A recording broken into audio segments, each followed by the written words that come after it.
दोन्ही राष्ट्रवादी एकत्र येण्यासंदर्भात शरद पवारांनी केलेल्या वक्तव्यांवरून आता अजित पवारांनी एक मोठं विधान केलंय।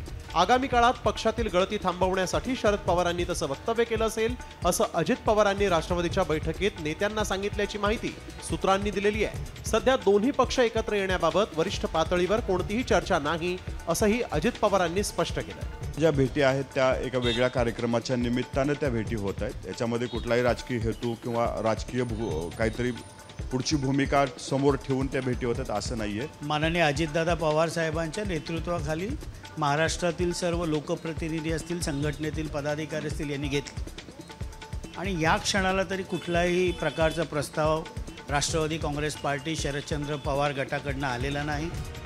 गेल्या 15 दिवसात पवार काका पुतण्याच्या 2 ते 3 भेटी झाल्या, त्यामुळे दोन्ही पवारांमध्ये मनोमिलन होणार की राष्ट्रवादीच्या 2 चूल कायम राहणार याची उत्सुकता आहे।